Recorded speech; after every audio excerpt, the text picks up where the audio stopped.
Content warning. This episode contains graphic descriptions of murder. Last October, we visited a small house in a rural area of southern Indiana. It is the sort of place where a half dozen or so chickens wander aimlessly through the yard and driveway. The squat blue house was flanked by a ramshackle chicken coop and a red shed spilling out lawnmower parts. Next door, a little boy romped around with a yapping puppy. It seemed quiet out there, a small home in the country. But if you believe Donald Forrester, a murderer lives here. We told you about Forrester last week. He's the convicted rapist who told police he was one of the Burger Chef killers. According to him, the murders were set in motion when the leader of a Speedway, Indiana drug ring sent a crew to the restaurant to punish manager Jane Freed for not paying a drug debt. The alleged leader of that ring, let's call him Gary, although that's not his real name, lives in that blue house we mentioned, raising a clutch of chickens between physical therapy appointments. Gary was never arrested or even charged with these crimes. Some people say he got away with murder. Others insist he was a victim of one of Forrester's tall tales. It seemed to us that the best way to figure out the truth would be to come out here, knock on Gary's door, and ask him.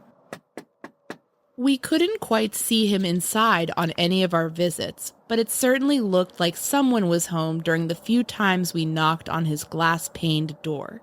Big plastic jugs, ones that sort of looked like the kind you slot into an office water cooler, sat on the floor in the front room.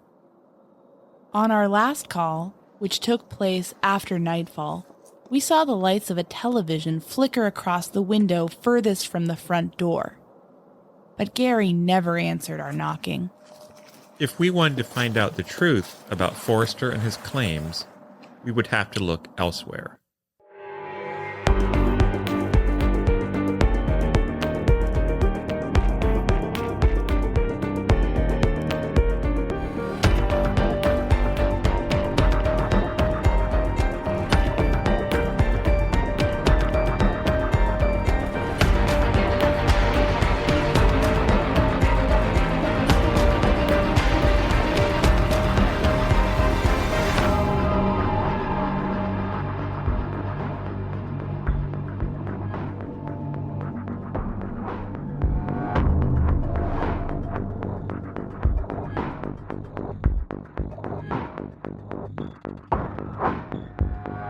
My name is Anya Kane.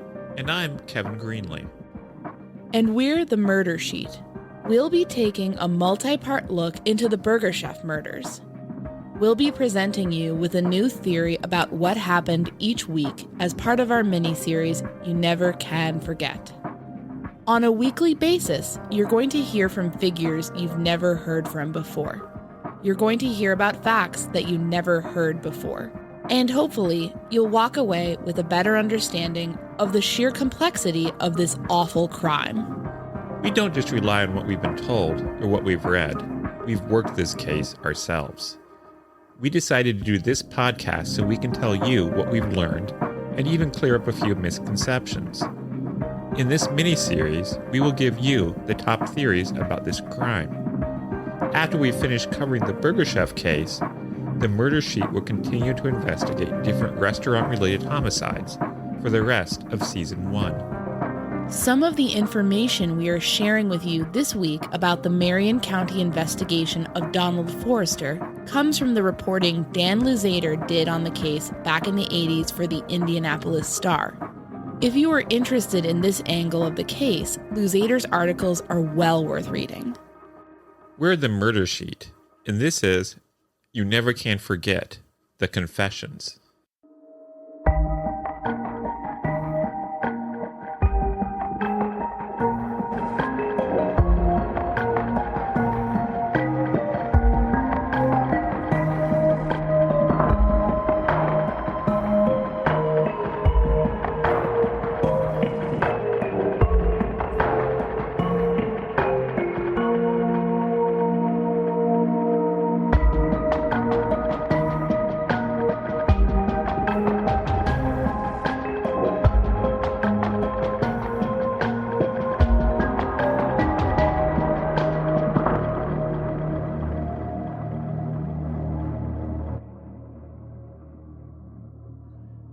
Years ago, I went to a carnival, the 4-H fair in Columbus, Indiana, to be precise, and decided to spend a few dollars to try my luck at a game of chance.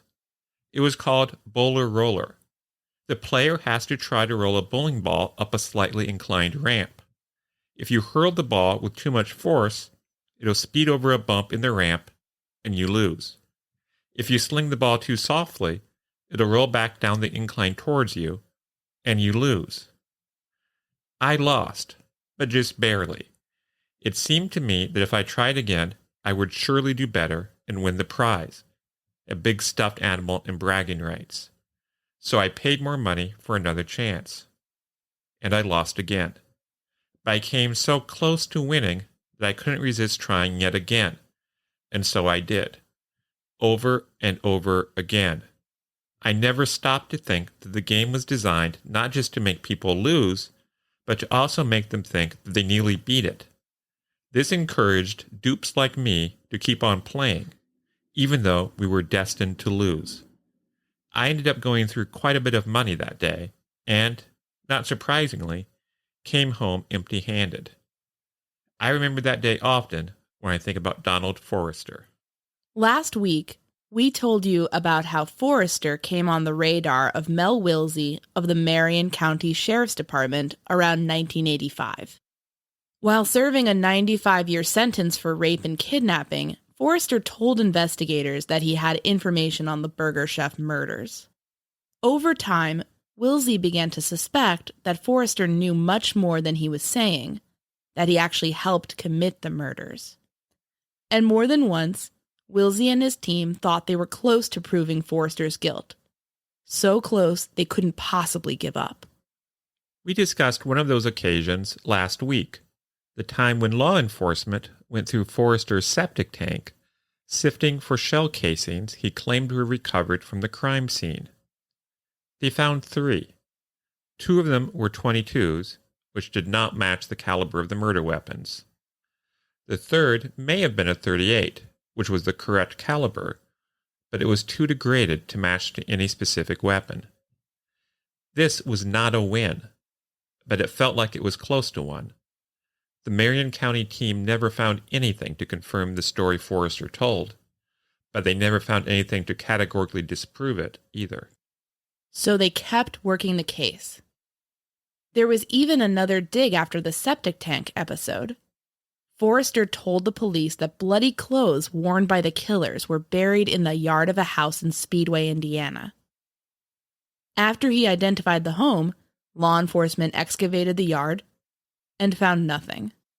But the Marion County deputies told themselves that this failure didn't truly mean much, that it certainly didn't disprove his story. Maybe after Forrester helped bury the bloody clothes, the other killers simply dug them up again and moved them elsewhere. So they kept working the case. But, as time went on, some of the Marion County Sheriff's Department's methods began to seem less and less rigorous to other law enforcement agencies. Here's then Marion County Deputy Mel Wilsey. We went to the extent of getting a psychic. Oh. And he rode with us for a week. We'd have him in the back of the car, and he always told us he was getting his information from 2 little dead Indian boys. Apologies for the audio quality. When I interviewed Wilsey in his office at the Marion County Sheriff's Department a year ago, this podcast wasn't even an idea yet. Also, you heard that right. As of last year, at least, Wilsey still hadn't retired from the Marion County Sheriff's Department. We've included full transcriptions of all our episodes at murdersheetpodcast.buzzsprout.com for any listeners having trouble following any audio. The Indiana State Police began to have increasingly serious concerns about the way Marion County was running the investigation. Here's Tom Davidson of the State Police, the man who busted Forrester on the rape charge. This Marion County Sheriff's detective, which I have no use for. He may have done a lot of wonderful things in his life, but this one, he fed Forrester. When law enforcement officers talk about feeding a suspect in this context, They mean someone has supplied the prisoner with bits of information he can use in order to make his statements appear to be more credible. In some cases, this happens deliberately, but in others, it occurs because someone innocently messed up. Let's give an example of how this sort of thing can happen. Imagine that Anya is a detective interrogating me about a confession I've made in a murder case, trying to determine if I actually know the details of the crime. Did you shoot her? Yes, How many times? once. Who shot her the second time? She has now told me that the victim was shot twice, a detail I can possibly use to concoct a more credible confession. The transcripts of the Forrester interrogations are said to contain instances of this sort of thing. And there's more. They were in a room, and you would have the maps and the photographs of the crime scene. And the guy said, "You never do that." The fact that Forrester knew details about where the crime happened and the nature of the wounds suffered by the victims is often cited as evidence that he was telling the truth. But it seems much less persuasive once you learn he spent time in a room where crime scene photos and maps were displayed. These sorts of errors make it difficult to evaluate the veracity of any of Forrester's claims. Even when he supplied details that might otherwise have seemed compelling, a skeptical observer would have to wonder if those tidbits came from Forrester's memory or if they were just something that had been fed to him. We can reveal, for instance, that one of the people Forrester implicated in the murders was Jeff Reed, the same man Alan Pruitt said he saw outside the restaurant on the night of the abduction. Was this independent confirmation of Reed's guilt, or was Forrester just parroting back information Marion County fed him? To law enforcement officers like Jim Kramer of the Indiana State Police, the answer was obvious. And he had bits and pieces of several of our main leads. That's why I say he was fed some information. But if we believed what he told us, we'd have had to have a bust to put all the folks that were involved in this. The Indiana State Police grew more and more concerned with how Marion County handled the investigation, and tensions between the agencies rose. Don Lindsay of the ISP was working with the deputies, and it was not going well. The superintendent of the state police called me and said, "Hey, I know you're not day-to-day on this, but can you go?" There was some friction between Don and these investigators. And he said, "Could you go over there and kind of smooth this out and make sure it doesn't get out of hand?" And the friction really boiled down to the investigators were saying A, B, and C happened, and Don would tell them no. I can tell you a simple thing. The key to Jane's car, they were alleging that someone had driven her car from the scene of the murder back to Speedway and dumped it. Well, her car key was in her pocket of the jacket she was wearing. So it seemed to me, and it's just the hazard of being involved in these things, like they were trying to make the facts fit the scenario that they had decided what had occurred. But despite all of the problems and all the different opinions and evaluations of Forrester and his stories, there was nothing that categorically disproved what he had to say. So they kept working the case. Forrester implicated another man to police, a man named Otto Deering. That's a name that we're publicly revealing for the first time on this show. Deering had connections to the Outlaws, a motorcycle gang with a strong presence in Indianapolis at the time. He had previously been convicted of various weapons charges, and even manslaughter. He seemed to be a plausible candidate to be involved in the Burgerchef murders. Forrester told the deputies he had direct personal knowledge of Deering's guilt. He said he witnessed this person stab Jane Freet. But unbeknownst to him, we had found out the person he was talking to was sitting in federal prison in Minnesota the night the Burger Chef happened. Since Deering was in prison, he clearly could not have been one of the killers. Police had finally caught Forrester in an out-and-out lie. The investigators confronted him, telling him he had made up the entire story. The only question was why. Was it a piece of fiction designed to keep him from being sent to the notoriously rough Indiana State Prison at Michigan City? Or was he only lying about some details because he was actually one of the killers and wished to protect himself? He told them the truth was that he was one of the killers, and he gave them a long, detailed statement implicating himself. A couple of days later, he told them that on second thought, he had actually made the whole thing up. Forrester's 1986 confession had sprung up and fallen apart in a matter of days. The Marion County prosecutor, Stephen Goldsmith, declined to bring Forrester or the men he named to trial. Meanwhile, Kramer saw Forrester one last time.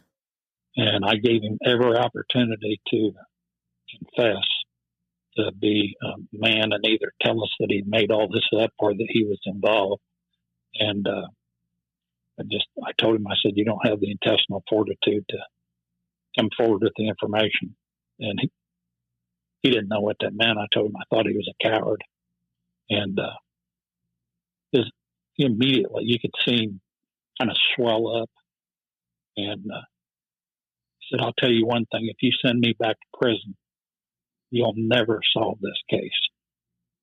Well, he went back to prison. And because that was the only right thing to happen. That's where he belonged. But that was not the end of the story. Let's take a quick break from the Murder Sheet Presents You Never Can Forget to tell you about a podcast investigating yet another unforgettable crime.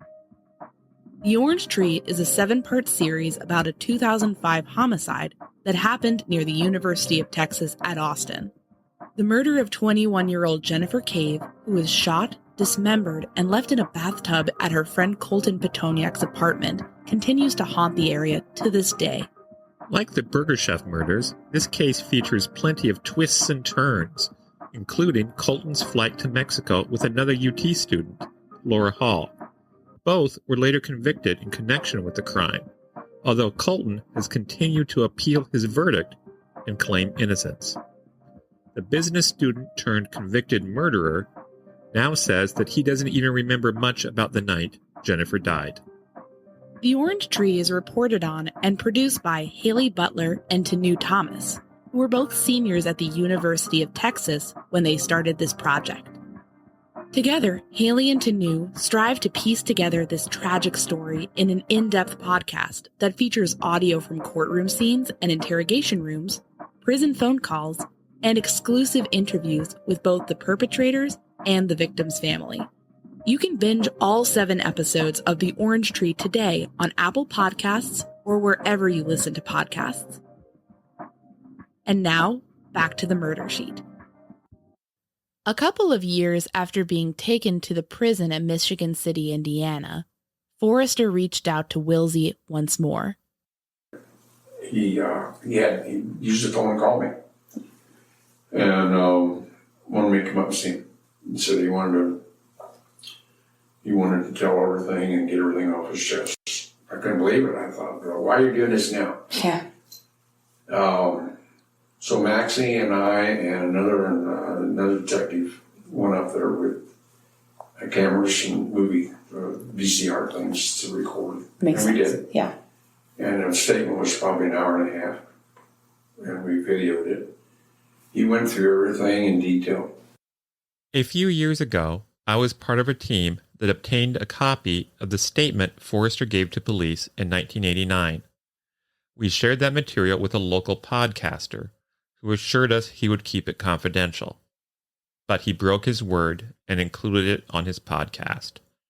Thanks to my error in trusting this man, the Forrester statement is now effectively public, and so we include portions of it here, along with our analysis of it.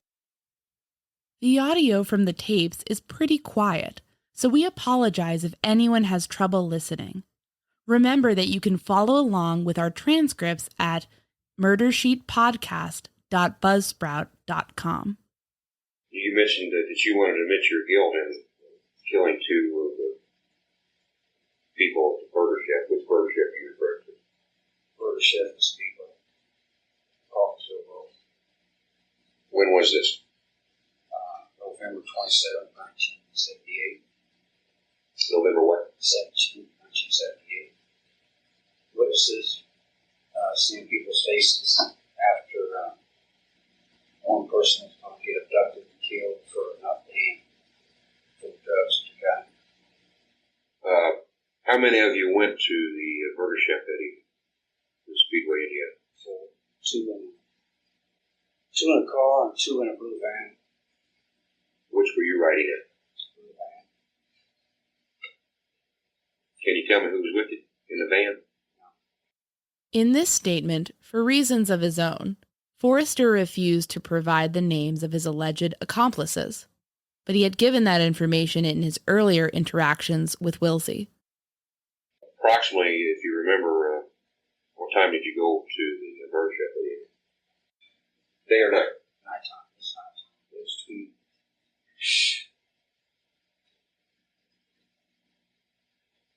It was 7:30, 9:30. In those hours. I had to make it that large amount of time because I was so high at the time. And it's been, like I said, 10 years ago. The earliest the abductions could have occurred was around 11:15 p.m., so Forrester's estimate is off by several hours. Okay, what part did you play at the burger chef? What did you do? Help hustle them in the van. There was another car that came later. A smaller car, a red car. Were you armed at that? What were you armed with? A 25, a 38, and a 9. What went wrong at the burger chef that you had to do what you had to do there? When the guy would come out the back door for the trash, they had already set it up to try to get inside because she knew that we were there because two of them already went in. And I guess he was just trying to play hero. Got beat pretty bad, so there was no way just to take Jane Creed out of it by herself. Why'd you want Jane Creed? She owed $15,000. To you? No. To other people? So she owed $15,000 of what? The drugs? What'd you go at? Collect the money or do something else? Kill. If the plan all along was to murder Jane, why do it at the restaurant when she had other people around her? Couldn't they have ambushed her in the parking lot or on some other occasion where she was alone and therefore more vulnerable? And she owed you $15,000, or she owed your group $15,000 for cocaine. Start out 5,000. No, I wasn't exactly familiar with what was going to happen until we got there. I knew it was serious because she couldn't be dead.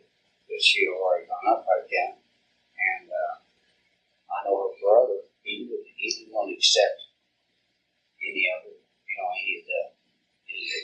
dead, as far as he was trying to talk his way out of that, whatever happened to his sister was happened to his sister. How long prior to that had this been planned? I knew there was going to be something that came through. Yeah, originally I was just supposed to be somebody to look out. How did you know when you were supposed to go? We were sitting down on the road, alongside the road, and they flashed their headlights. That's when we were supposed to come up. Everybody was waiting there until what? The black kid came out? Yeah, we were sitting with Jane Freed after they went in like that, and seen how frantic she was when they went in to get a coat and something to eat. When he went in and done that, seen how frantic she was. They knew when he come back out that she was locking the doors. And that's when we had flash lights, and we pulled around the back of the place, and we were sitting there in a van for some minutes before we finally opened. What was the situation like from the point of where you're in the truck and he opens the door? What happened then? He was surprised. He like me aggressively, but he didn't have a chance. If you're incarcerated, you have to up on people that's not incarcerated because you don't have nothing else to do. So you got boxing teams and you join. You got all kinds of stuff. And guys out there don't know how to throw a left hand hook, or don't know what a rocking chair is, or don't even know what a straight 1-2 punch is. You have experience like that older people out there because they're working, they ain't got time to get around with weights and go work out in the land and stuff like that. And the majority of the prisoners do, so when you get released, the majority of the time they have to up so bad on somebody if it's a street fighter or whatever, and they don't have nothing coming. You try to block the door, and that was it. What was the situation there? It was inside the majority of the time. And he got looked good, but that's because he got whipped both places. You know, but at one time he was even outside and get hit in his face, getting beat. Crime scene pictures of Mark Flemons, the African-American victim Forrester describes here, do not show any evidence he suffered the sort of beating Forrester indicates. At the same time, he wasn't even in the van yet. He was out. No, he was hurt. I thought he was beat to death there. I thought he was already dead. What happened then? After crying and begging. Who was begging? The young teenage girl begging me. She was begging, just let her go home. Don't kill her, let her go home. Let her stay alive to make it home. Did they have any idea why you were there? I figured it did because their manager selling drugs out of that burger chef, and knowing that one of the guys that was there that night has come in on numerous occasions, and sometimes she would take a break and go out to the car with him, stuff like that, and pick it up, and then come back and be selling it. I felt they knew what was going on. There's no way that somebody's going to be doing that. The rest of them workers not going to find out. What was the next thing that happened after this black person was loaded up? And you said you went inside and you heard the kids begging, they just wanted to go home and stuff. They were tied. They were put in there. We used some wire on one of them. I know because I seen one of the guys had some wire. So one of them's hands was bound with wire. Where they put wire on all three of their hands. I know one of them was bound with wire because I went to the car. He got some wire and brought it back. Gave it to one of them. What type of wire was it? It wasn't as thick as a coat hanger. You know the kind of wire that's used on bail, that kind of wire. It is unclear why city dwellers like Forrester and his associates would have a ready supply of baling wire in their vehicle. In any case, our understanding is that there were no marks or abrasions on the skin of the victims to indicate that they had been bound with baling wire or anything else. What was the next step? Get him out of there. Okay. And how did you do that? All four of them, but then there was another car that came too that was in like a caravan with us. That was a little red car. At one time there was a green Pontiac there. I don't know whose it was. I seen it sitting there. I don't know if it was one of the workers or somebody else's. At one time, a green Pontiac was there too. Was Jane saying anything while all this was being done? Yeah. What she said? I asked her. I didn't ask her, but she asked one person that she felt had control of the whole situation to let her go and give her more time, begging and crying. What was the answer to that question? No. Called the names, smacked her. But she ought to be forewarned that when it came back, she better have some of the money, if not all of it. She was already forewarned. She didn't. She's the one that was making promises all along. That's the reason why I'd seen her before even. She kept behind, So she always had a story. I had walked into a house once as she was coming up. Then I pulled up in the yard one time. She was talking to the guy outside by a car. And I can't say what I thought it was because I couldn't figure out. But I seen her twice before. Who the dead would do her seeing me. I know one day she was crying. She was coming out of the door and I was going, she was crying. But a few days later, her brother was over there. And he didn't care. He act like, fuck it, it's all done. He's trying to cover his ass. There was something about a combination. They was throwing desks together of hers and his. And he's making sure, he's clear this and that, and he's throwing it all on her. And she's saying she'll get it. You said, after you loaded everybody up, another car pulled in. Right. What was their actual part in it? What would they have to do?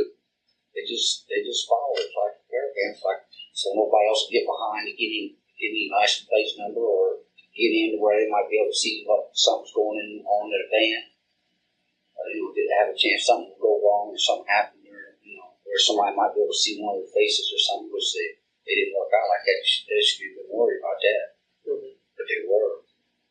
Anybody take any money from Burshek, if you know? They did, I don't remember. I don't think I did. I know they went through all the shit, tore the whole place up. And they might have stuck some in their empty cash register. If I'd been in that part, I'd probably done myself. What the hell? Did you get any, if in fact there was money taken, did you get any money? I got some money, but it wasn't from there for that. It was to be with it. No, I've already been told I'd get that money. How much? $500. About $500 was stolen from the burger shop that night. Apparently, it was all given to Forrester in order to compensate him for his work. What about the other people involved? How were they compensated?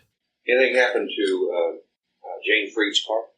You know what kind of car she's got? I can't remember. I know it was it looked like a kind of greenish car to me. But you're talking about it at nighttime, and I'm not worried about any cars or nothing. I just want to get the hell out of there. Jane drove a white Vega. Did the van have seats in it? Yeah, it had seats in the front. It was custom made. Okay. Custom made. Found the van at that time. Then they got definitely that guy's blood samples off the back of it on that road. Where were the kids sitting at? They were laying down. They just pushed together, laying down. They drove the victims to a wooded area in Johnson County. You will recall from last week that Wilsey had been impressed that Forrester had been able to direct them to the spot where the murders happened. But, in fact, the location of the murder site had been widely publicized by that time. In the weeks after the murders, photos of the area had been printed in newspapers and the names of neighbors were published. The area was described in the sort of detail that would make it easy for a former resident like Forrester to find it. The Indianapolis Star, for instance, said it was on private property, 2 miles west of Center Grove High School and 1 mile east of Indiana 37. The paper reported the spot was adjacent to a private driveway in a hilly wooded area about a half-mile south of County Road 700 North. In December 1978, the Franklin Daily Journal actually printed the last name of the property owners who discovered the bodies. Even Johnson County Deputy Paul Simons admitted in a 1993 news article that Forrester could have figured out the location of the murder by reading newspaper stories. What happened when you got down there? They took Jane Freed out first. What was she saying at the time? She's begging for her life. I know James. She was begging for her life. What happened then? She in the part where everything goes through. Well, anyway, I took 2 Demerals after we got there. Yeah, I gave 2 Demerals after we got there. When they was dragging, I went on the other side. I took a leak on one side of the van. Okay, as you're going to the bathroom, beside the van, they also unloaded the rest of the kids too? I'm putting together what we're doing, exactly what's doing. That's the one thing that had not been discussed, because nobody ever figured on having to take everybody out of that little shed. Nobody thought about that, saying, okay, this is what you do. We get 4 people to do like this. It was meant to get her and her alone. Just come up with no way to get her without getting in. They scared her first by going in there. Who killed Jane Freed? Do you know? Did you do it?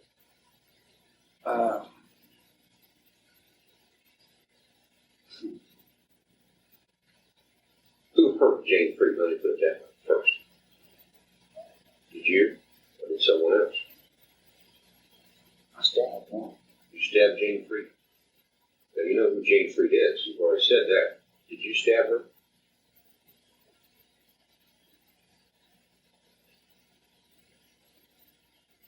Or did you shoot her? I shot one in the face.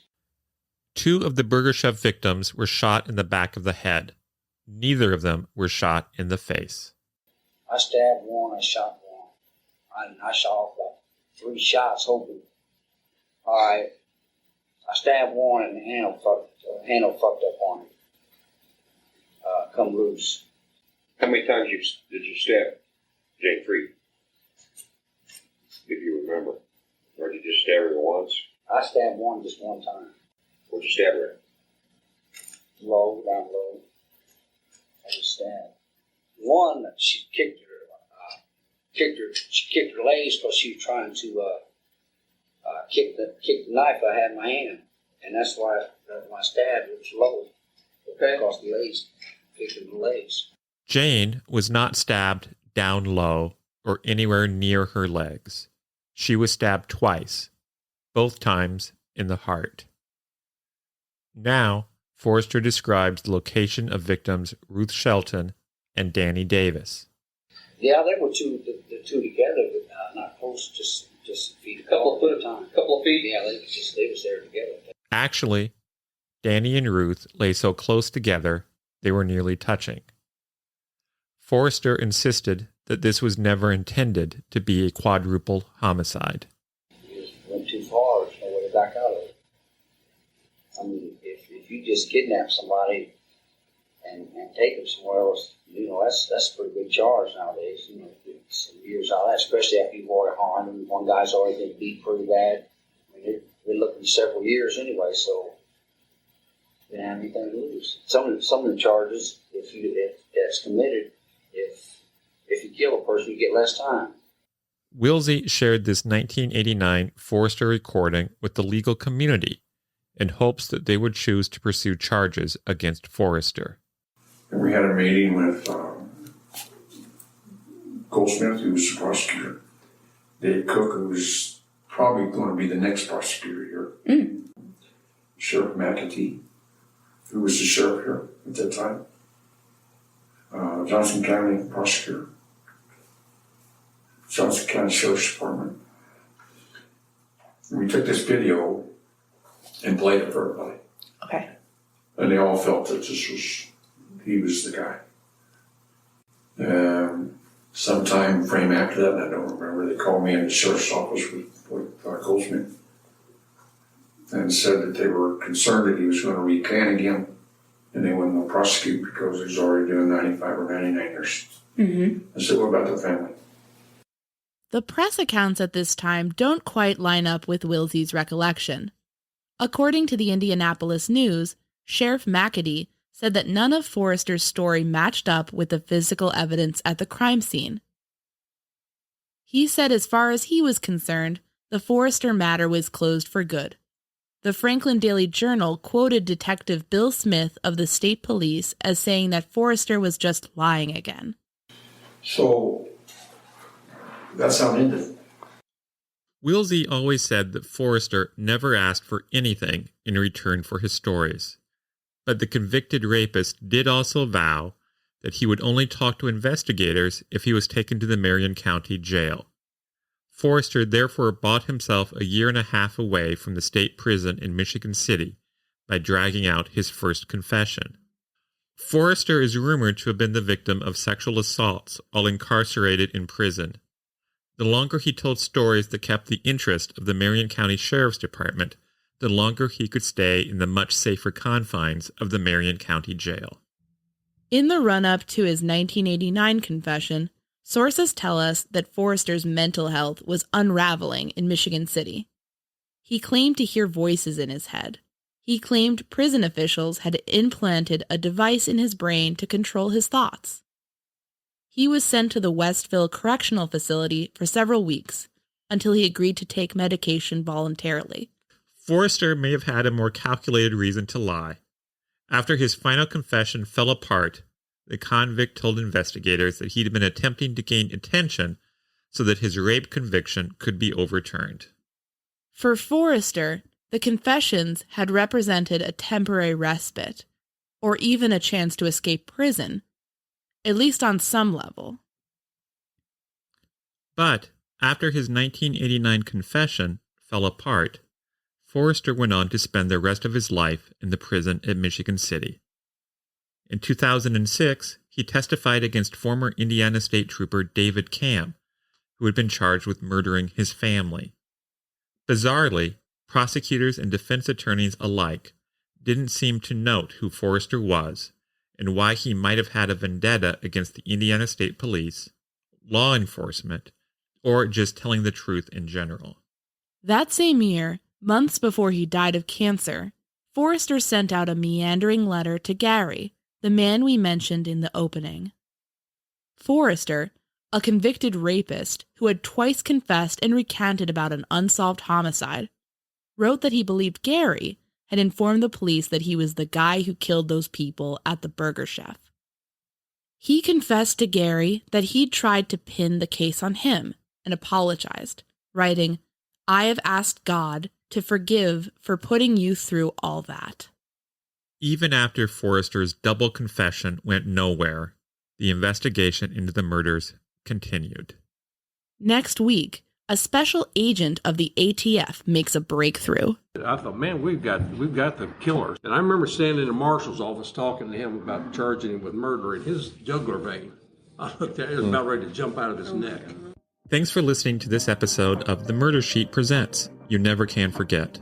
Special thanks to Kevin Tyler Greenlee, who composed the music for The Murder Sheet, and who you can find on the web at kevintg.com. To keep up with the latest on the Murder Sheet, please make sure to follow us on Instagram and Twitter at Murder Sheet, and on Facebook at MSheet Podcast or by searching Murder Sheet. For exclusive content like bonus episodes and case files, become a patron of the Murder Sheet on Patreon at patreon.com/murdersheet. If you enjoyed listening to the Murder Sheet, please leave us a 5-star review to help us gain more exposure. And send tips, suggestions, and feedback to murdersheet@gmail.com. Thanks so much for listening. Before you go, please stick around to hear from our friend Nina from the Already Gone podcast, a great show you should definitely be checking out. I first learned about the Burger Chef murders from her 2016 episode on the case.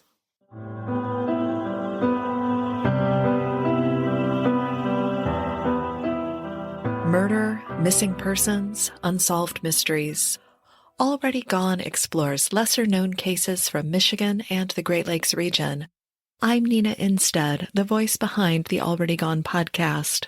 Join me for an in-depth look at stories that will have you looking over your shoulder and locking the doors at night.